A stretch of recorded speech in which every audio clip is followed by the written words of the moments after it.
오늘 하나님의 말씀 고린도전서입니다. 고린도전서 15장 54절에서 58절까지입니다. 고린도전서 15장 54절에서 58절까지 우리 한 목소리로 같이 읽겠습니다. 같이 읽습니다. 시작. 이 썩을 것이 썩지 아니함을 입고 이 죽을 것이 죽지 아니함을 입을 때에는 사망을 삼키고 이기리라고 기록된 말씀이 이루어지리라. 사망아 너의 승리가 어디 있느냐? 사망아 내가 쏘는 것이 어디 있느냐? 사망이 쏘는 것은 죄요 죄의 권능은 율법이라. 우리 주 예수 그리스도로 말미암아 우리에게 승리를 주시는 하나님께 감사하노니 그러므로 내 사랑하는 형제들아 견실하며 흔들리지 말고 항상 주의 일에 더욱 힘쓰는 자들이 되라. 이는 너희 수고가 주 안에서 헛되지 않은 줄 알미라. 아멘. 오늘은 부활의 능력이란 제목으로 함께 하나님의 말씀 나누겠습니다. 우리에게 믿음이 있다는 것은 부활의 기쁨이 나의 기쁨이 된다는 것을 의미합니다. 우리에게 믿음이 있다는 것은 예수님의 그 부활의 능력이 나의 능력이 된다라는 것을 의미합니다. 그러면 어떻게 해야 그 부활의 기쁨과 그 부활의 능력이 나의 기쁨이 되고 나의 능력이 되느냐? 이것을 좀 오늘 생각해 보려고 합니다. 그 호주 퀸즐랜드라는 주가 있는데 거기에 거주하는 케이시라는 그 부부가 있습니다. 이 부부가 지난 2010년에 쌍둥이를 임신하고 그리고 첫 아이를 기다리며 행복한 시간을 보내고 있었는데 이 아이를 임신한 지 6개월 만에 조산을 하게 됩니다. 그런데 조산을 하다 보니까 두 아이, 이 쌍둥이 아이의 건강이 굉장히 심각해요. 특별히 이 남자 아이가 건강이 굉장히 심각해요. 결국 의사가 찾아와서 말합니다. 아무래도 마음의 준비를 해야 될 것 같습니다. 20분 후에 이 아들의 그 심장 소리가 더 이상 들리지 않습니다. 그리고 엄마 곁을 떠나갔죠. 그런데 이 아이가 떠나갔지만 그 엄마는 그 아이를 놓을 수가 없어요. 아들이 죽었다는 소식에 눈물을 흘리던 부부가 의사에게 이렇게 말합니다. 한 번만 안아봐도 될까요? 차갑게 식어가는 아들을 한 번이라도 품고 체온을 전하기 위해서 웃옷을 벗고 이 부부가 그 아이를 꼭 안아줍니다. 그러면서 엄마가 이렇게 말합니다. 심장 소리 들리니? 엄마는 너를 많이 사랑한다. 남아있는 네 동생은 괜찮다. 평안하게 행복하게 그곳에서 살아가렴. 그래서 이 부부가 힘껏 껴안아 주는데 2시간 있다가 놀라운 일이 벌어집니다. 갑자기 아이의 손이 움직이더니 아빠의 손가락을 잡는 거예요. 심장과 심장이 맞닿고 그 체온과 체온이 전달이 되니까 기적이 일어난 겁니다. 의사들이 애가 움직인다는 얘기를 듣고 급하게 데리고 와서 심폐소생 수술하고 그리고 또 이 아이를 이렇게 돌보는데 애가 완전히 살아났어요. 결국 이 아이가 지금 어떻게 됐느냐? 굉장히 건강하게 잘 자라고 있어요. 이 아이의 모습을 보며 우리가 기억해야 될 게 있습니다. 이 아이를 보며 이 죽을 것 같은 이 아이를 보며 야 어떻게 저런 일이 일어나지? 그런데 우리들의 삶에도 이런 일이 일어나야 합니다. 죽었던 것이 일어나는 역사가 일어나기를 주의 이름으로 간절히 축원합니다. 부활의 능력을 통해서 슬픔으로 가득 찬 가정에 기쁨이 가득 차고 이 부활의 능력을 통해서 죽었던 가정이 살아나고 죽었던 그 영혼이 살아나는 인생이 되어줘야 돼요. 그러려면 어떻게 해야 됩니까? 심장과 심장이 만나야 돼요. 마음과 마음이 만나야 돼요. 그게 만날 때 그 소리에서 부활이 시작이 됩니다. 여러분 우리는 사람을 마음으로 대할 수 있어야 돼요. 다른 사람을 우리가 어떻게 대합니까? 내 마음에 들지 않는 성격, 내 마음에 들지 않는 태도, 내 마음에 들지 않는 외모, 내 마음에 들지 않는 말투 이런 거 가지고 사람을 대해요. 절대 부활의 역사와 능력과 기쁨이 나타날 수가 없어요. 우리가 사람을 무엇으로 대해야 된다고요? 마음으로, 심장으로. 누구의 심장으로요? 예수 그리스도의 심장으로 대해야 합니다. 우리 로마서 12장 15절 같이 읽겠습니다. 로마서 12장 15절입니다. 같이 읽겠습니다. 시작. 즐거워하는 자들과 함께 즐거워하고 우는 자들과 함께 울라. 이게 심장과 심장이 만나는 거예요. 바로 이게 마음과 마음이 만나는 거예요. 즐거워하는 자들로 어떻게 하고? 같이 즐거워하고 우는 자들로 같이 울어주는 것. 믿음이 있다면 이게 돼야 돼요. 하나님의 눈으로 다른 사람을 보고 하나님의 그 안타까운 심정을 가지고 다른 사람을 만나고 봐야 된다는 거예요. 어떤 과부가 석가모니에게 죽은 아이를 안고 찾아가서 살려달라고 하니까 석가모니가 이렇게 말했다고 합니다. 사람마다 다 죽는데 왜 너희 아들만 살아야 되느냐? 예수님께 찾아갔다면 뭐라고 말씀하실까요? 나는 부활이요 생명이니 나를 믿는 자는 죽어도 살겠고 사망에서 생명으로 옮겼느니라. 우리의 마음속에 무엇을 기억하고 생각해야 합니까? 죽은 지 사흘이나 된 나사로를 살리신 그 예수님, 십자가에서 죽음을 당하셨지만 사흘 만에 부활하신 그 예수님의 그 부활과 그 능력이 우리의 능력이 되고 나의 능력이 되고 우리 교회의 능력이 되어야 합니다. 예수 믿는 사람에겐 클래스가 있어요. 이 레벨이 있어요. 요즘 사람은 레벨루라고 그러죠. 레벨이 있죠. 근데 예수 믿는 사람이 정말 레벨이 높고 수준이 되는 사람은 그 믿음이 세 가지가 있어요. 하나는 뭐냐면 어떤 신앙이냐면 창조 신앙이 있어요. 창조를 믿어요. 하나님께서 이 세상을 창조하셨다. 하나님께서 이 세상을 만드셨다. 하나님이 이 세상의 주인이다. 그것을 믿습니다. 자, 하나님이 세상을 창조하셨다는 것을 믿어보세요. 그 삶이 어떨까요? 이 세상을 만드시고 이 세상의 주인인 그분이 나의 아버지고 나의 주인이고 나를 만드셨고 나를 이 땅에 있게 하셨다. 이 창조의 신앙이 있느냐 없느냐, 신앙의 레벨이 달라져요. 그 다음에 두 번째, 여기에서 우리의 믿음이 끝나면 안 돼요. 더 믿음이 높아져야 돼요. 어떤 신앙이 있어야 되느냐? 십자가 신앙이에요. 예수님이 곧 나의 죽음이다. 예수님이 가신 그 십자가의 길 나도 걷는다. 그 각오와 결심이 있느냐 없느냐에 따라 신앙의 레벨이 달라집니다. 예수님께서 십자가에서 내 죄값을 해결해 주셨고 우리에게 자유함을 주셨으니 이제부터 어떻게 해야 됩니까? 겸허하게 겸손하게 나도 그 십자가를 지고 십자가의 길을 가야 되겠다. 하나님 나라를 위해서 내가 좀 힘들고 고생하는 것, 이것을 기쁨으로 여길 수 있는 은혜가 있을 수 있기를 주의 이름으로 간절히 축원합니다. 여러분, 진짜 복이 뭡니까? 십자가를 질 수 있는 게 복이에요. 가정에서 내가 진짜 복이 뭡니까? 남편이 나한테 진짜 잘해줘. 뭐 아내가 나한테 진짜 잘해줘. 이게 정말 복이 아니에요. 진짜 복은 뭡니까? 힘든 일이 있는데, 어려운 일이 있는데 그것을 아무렇지도 않게 담당하고 이겨나가는 거예요. 힘든 일과 어려운 일이 있는데 가정에서 그것을 내가 다 담당하고 그리고 이겨나가는 거예요. 책임질 수 있는 능력이 생기는 거예요. 십자가를 지지 않으려는 사람에게 능력이 있을래야 있을 수가 없습니다. 십자가를 지려고 하지 않는 사람이 행복한 가정을 만들 수가 없어요. 좋은 교회를 만들 수가 없어요. 사람이 살만한 세상을 절대 만들 수가 없어요. 그리고 신앙인의 클래스와 그 레벨이 있습니다. 그 위에 단계가 있어요. 무엇을 믿어야 할까요? 부활을 믿어야 합니다. 부활 신앙이 있어야 돼요. 예수님께서 죽은 자 가운데서 부활하셨다. 마찬가지로 나도 부활할 것이다 라는 믿음이 있어야 합니다. 우리가 늘 고백하죠. 몸이 다시 사는 것과 영원히 사는 것을 믿습니다. 죽으면 그만이라는 생각하지 마십시오. 절대 그만 아니에요. 절대 끝이 아니에요. 부활은 절망이 마지막이 아니라는 것을 의미합니다.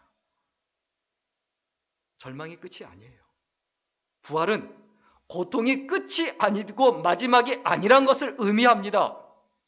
부활은 슬픔이 마지막이 아니라는 것을 의미합니다. 부활은 죽음이 마지막인 것을 의미합니다. 예수 그리스도의 십자가에서의 그 거친 호흡, 그리고 그 아픔, 그리고 그 예수님의 그 절규를 마음에 새길 때 예수님의 부활이 나의 부활이 되고 우리의 삶은 다시 부활하게 되어 있습니다.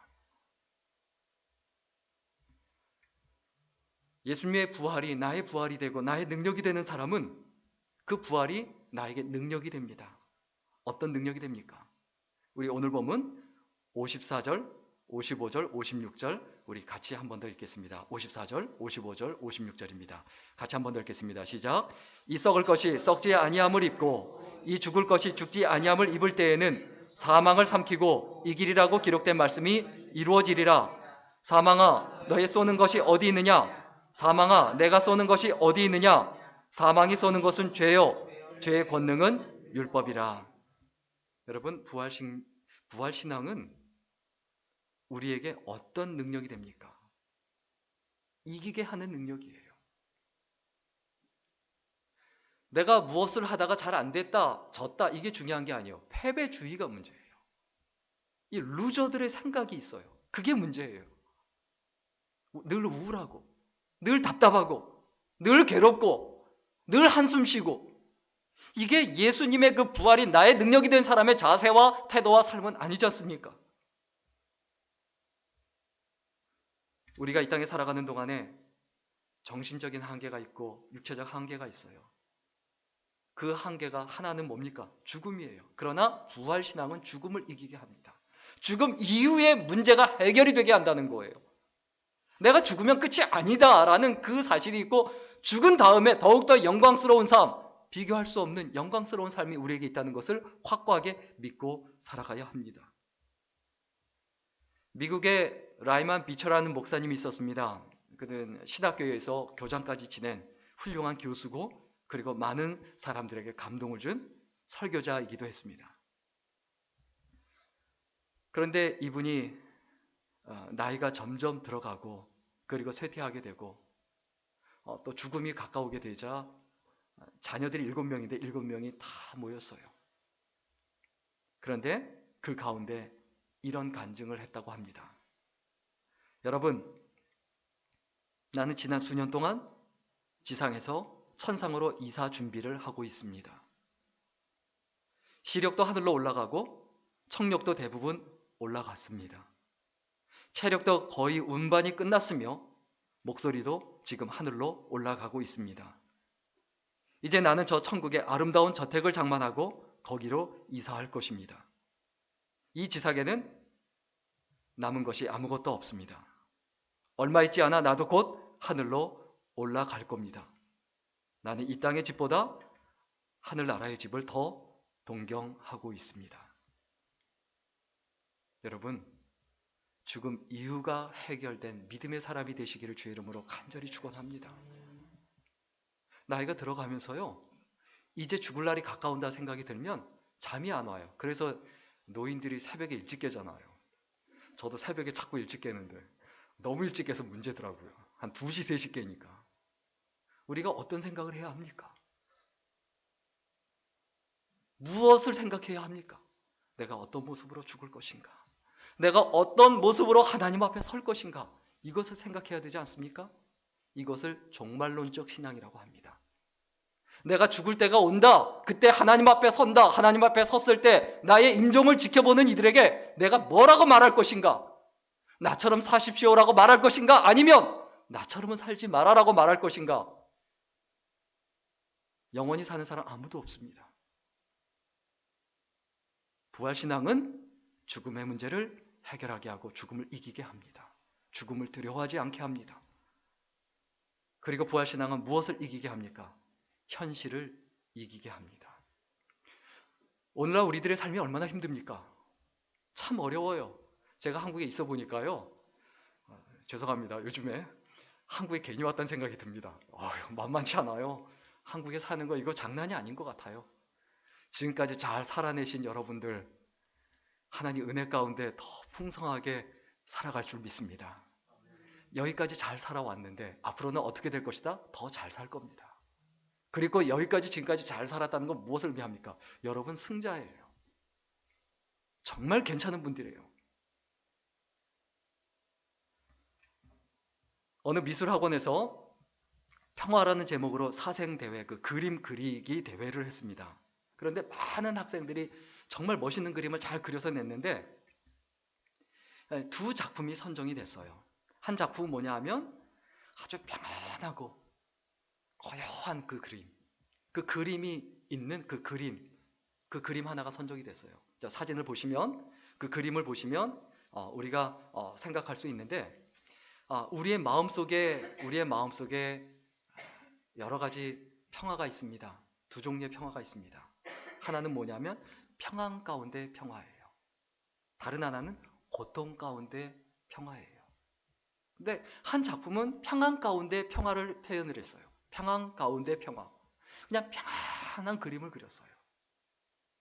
그 그림의 주제가 평화니까 고요하고 평안한 것. 그런데 다른 한 그림은 어떤 그림을 그렸냐?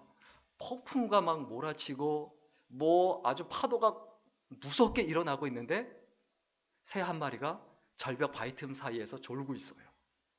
자, 어떤 게 진짜 평화입니까? 어려운 일이 있고 힘든 일이 있고 고통스러운 일이 있는데 그 가운데 어떻게 있는 거예요? 편한 거예요. 사자가 왜 사자입니까? 옆에 표범이 있고 살쾡이가 있고 뭐 다른 코뿔소가 있는데 그냥 배가 부르면, 배가 안 고프면 그냥 아주 떡하니 편하게 자는 거. 이게 그래서 사자거든요. 사자가 왜 사자입니까? 배가 부르면 어떻게 합니까? 뭐 조그만 뭐 강아지가 와서 짖고 까불고 막 물고 막 이래도 그냥 놔둬요. 이게 진짜 평화거든요. 우리들의 삶에도 마찬가지입니다. 내가 어려움이 있고 힘든 일이 있고 괴로운 일이 있고 답답한 일이 있어도 예수님이 내 안에 계시고 내가 주님과 동행한다는 그 사실, 주님의 부활이 나의 부활이고 주님의 부활이 나의 능력이다라는 그 사실이 확고하게 내 마음속에, 가슴속에 있다고 하면 어떤 가운데서도 평안하죠. 여러분, 살아가는 인생에서 가장 중요한 게 뭡니까? 평안함이에요. 그래서 주님이 늘 우리에게 뭐라고 말씀하십니까? 두려워하지 말라, 놀라지 말라, 내가 너와 함께 함이니라. 그리고 주님께서 찾아오셔서 평안하뇨라고 물으시고 세상이 주는 것과 같지 않은 평안을 너에게 준다라고 늘 말씀하시지 않습니까? 우리의 머릿속에, 우리의 마음속에 기억해야 될 게 있습니다. 믿음의 사람은 고난이 오면 설레기 시작합니다. 어려운 일이 다가오면 떨리는 게 아니라 오히려 설레요. 왜 설렐까요? 고난은 반드시 하나님의 은혜를 동반하기 때문입니다. 고난은 그냥 오지 않아요. 뭐와 함께 온다? 하나님의 은혜와 함께 온다. 고난이 온다? 하나님의 얼마나 강력한 은혜가 나타날 것인가, 그것을 기대하며 설레게 된다는 거예요. 고난이 클수록 하나님의 은혜는 더욱더 큽니다. 문제가 클수록 하나님의 역사하심도 강력하다라는 것을 우리는 절대로 잊어버리지 말아야 합니다.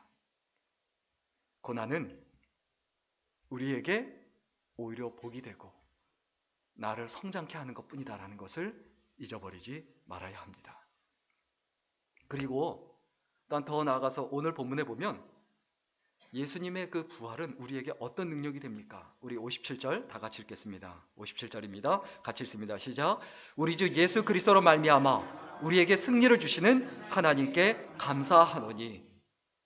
우리에게 승리를 주시는 하나님께 감사한다. 부활이 우리에게 어떤 능력입니까? 승리를 주세요. 근데 어떤 승리를 줄까요? 우리를 변화시켜요. 우리를 성장시켜요. 우리를 바꿔줘요. 옛날 모습 그대로 있게 하질 않아요. 부활신앙을 가진 사람은 생각에 여유가 있습니다. 살아가는 모습에 여유가 있어요. 집이 굉장히 춥습니다. 외풍이 들어옵니다. 그럼 어떻게 해야 됩니까? 그 외풍을 막으면 돼요. 근데 그것 갖고도 안 됩니다. 그럼 어떻게 해야 됩니까? 그냥 온도 조절기 올리면 돼요. 오늘날 집이 얼마나 간단합니까? 사람도 두 종류의 사람이 있어요. 어떤 사람이 있냐? 온도 조절계 같은 사람이 있고 온도계 같은 사람이 있어요. 온도계 같은 사람은 어떻게 합니까? 맨날 이게 온도가 몇 도다 이렇게 알려주듯 계속 춥다, 덥다, 맨날 말만 해요. 맨날 불평만 해요. 그런데 온도 조절계 같은 사람은 어떻게 하죠? 그냥 알려주진 않고 어떻게 합니까? 온도도 알려주지만 온도를 조절해줘요. 트러블 메이커가 되지 않고 피스 메이커가 된다는 거죠. 내가 어떤 사람입니까? 내가 있는 곳에 평화가 생깁니까? 내가 있음으로 해서 거기에 기쁨이 생겨나고 좋은 모임이 되느냐? 내가 있으면, 내가 나타나면 쏴해지고, 내가 한마디 툭 던지면 분위기가 썰렁해지고. 저도 썰렁한 조크를 종종 해서 자꾸 그렇게 만드는데 죄송합니다. 늘 회개하고 있는데 좀 웃어주세요. 우리의 삶에서 어떤 것을 기억해야 합니까? 내가 무엇을 위해서 사는 사람인가? 어떤 것을 위해서 사는 사람인가? 빌레몬서 1장 20절에 이런 말씀이 있습니다. 오 형제여, 나로 주 안에서 너로 말미암아 기쁨을 얻게 하고 내 마음이 그리스도 안에서 평안하게 하라. 내 마음이 평안하게 하라. 서로 어떻게 해야 됩니까? 서로 기쁠 수 있도록 해주고 서로 평안하게 해줘야 돼요. 이게 심장과 심장이 만난 현상, 징조예요. 징조. 평안해야 뭘 하든지 말든지 합니다. 여러분 마음이 평안하지 않으면요 사람이 무능해져요. 그 가정도 무능해지고요 교회도 무능해집니다. 평안하지 않은 교회 절대로 하나님의 일들을 감당할 수 없어요. 자기들끼리 치고받고 싸우고 욕하느라고 뒤에서 쑥덕거리느라고 아무 일도 못해요. 인생 낭비예요. 시간 낭비예요. 부부간에도 평안하지 않으면 아무것도 못합니다. 평안하지 않은 사람은 무능한 사람이 돼요. 마음이 늘 불안한데, 마음이 늘 우울한데, 어떤 사람은 조증이 생겨서 확 올라갔다가 또 우울증이 생겨서 훅 내려갔다. 그걸 조울증이라고 하죠. 우리가 어떤 태도를 가지고 살아가야 합니까? 제가 개인적으로 박노해 씨의 시를 굉장히 좋아합니다. 그 중에 또 좋아하는 시가 있습니다. 수고했습니다 라는 시입니다. 수고했습니다. 그 시가 이런 시입니다. 3월에는 수고했습니다 라고 말하자. 풀꽃에게도 새싹에게도 이웃에게도. 수고는 고통을 받아 안는 것, 고통을 안고 새 힘을 선물 받는 것. 수고했습니다. 겨울 속에서 새롭게 피어나느라. 수고 많았습니다. 흰겨움 속에서 새롭게 태어나느라. 자, 이제 3월이 지나고 4월입니다. 세상을 바라보며 어떤 외침, 어떤 말이 있어야 됩니까? 풀꽃에게도 수고했다. 겨울을 이겨내느라 수고했다. 새싹에게도 추운 그 북풍 한설을 이겨내느라 너무 고생했다. 이웃에게도 추운 겨울 이기느라고 수고하셨습니다. 우리들은 만난 사람들에게 서로에게 뭐라고 해야 됩니까? 지금까지 수고 너무 많았습니다. 이 어려운 시절을 이기느라고. 이 어려운 시절을 이겨냈기 때문에 당신은 강자고, 그리고 당신이 따뜻해서 봄이 오는 것 같습니다. 당신이 있기 때문에 따뜻한 봄입니다. 이렇게 서로에게 말해줄 수 있는 이 삶이 되어야 되지 않을까요? 이러한 삶을 살아가면 우리가 오늘 말씀 정리하며 우리의 삶이 어떤 삶이 되느냐? 역동적인 삶이 돼요. 우리의 삶이 어떤 삶이 된다고요? 역동적인 삶. 다이나믹한 삶을 살아간다는 거예요. 58절 말씀 우리 같이 읽겠습니다. 58절 말씀입니다. 우리 58절 말씀 같이 읽겠습니다. 시작. 그러므로 내 사랑하는 형제들아, 견고하며 흔들리지 말고 항상 주의 일에 더욱 힘쓰는 자들이 되라. 이는 너희 수고가 주 안에서 헛되지 않은 줄 알미라. 내 사랑하는 형제들아, 우리 서로에게 말해야 되죠. 내 사랑하는 아내요, 내 사랑하는 남편이요, 내 사랑하는 자녀들이요, 내 사랑하는 부모님이요, 내 사랑하는 교우들이요. 서로에게 주님이 부활하셨으니, 그러므로 주님이 부활하셨으니 내 사랑하는 형제들아, 어떻게 하며 견고하며 흔들리지 말고. 내가 견고하고 흔들리지 말아야 돼요. 내가 흔들리고 나약한 모습을 보이면 주변에 있는 사람은 더 힘들어요. 이가 하나가 빠져서 흔들리잖아요. 주위에 있는 것도 흔들려요. 내가 하나 흔들리잖아요. 그러면 양 옆에 있는 사람이 같이 흔들리게 돼 있어요. 왜? 서로 지지하고 있다가 한쪽이 흔들리니까. 다 흔들리게 돼 있어요. 다 무너져요. 우리 자신은 절대로 필요 없는 존재가 아니에요. 중요한 존재가 중요한 존재라는 것을 잊지 말아야 됩니다. 사랑하는 여러분, 무엇보다도 견고하여 흔들리지 않기를 주의 이름으로 간절히 축원합니다. 그 다음에 오늘 본문에서 또 두 번째로 뭐라고 얘기합니까? 역동적인 삶을 뭐라고 표현합니까? 항상 주의 일에 더욱 힘쓰는 자들이 되라. 왜 우리가 흔들리지 말아야 합니까? 주의 일에 힘쓰기 위해서예요. 그리고 오늘 본문 58절 마지막 부분에 뭐라고 되어 있습니까? 역동적인 삶은 뭐라고 표현합니까? 너희 수고가 주 안에서 헛되지 않은 줄 알미라. 주의 일에 더욱더 힘쓰는데 그것은 헛되지 않아요. 아름다운 열매를 맺히게 되어 있어요. 여러분, 우리의 삶에서 무엇을 기억해야 합니까? 어떤 것을 기억해야 합니까? 내가 무엇을 보고 있는 사람인지 생각해 봐야 되죠. 어떤 것을 늘 보고 있습니까? 우리가 무엇에 귀를 기울이고 있습니까? 어떤 소리를, 달콤한 소리, 좋은 얘기만 듣기를 원하세요? 보이는 것보다 보이지 않는 것이 중요합니다.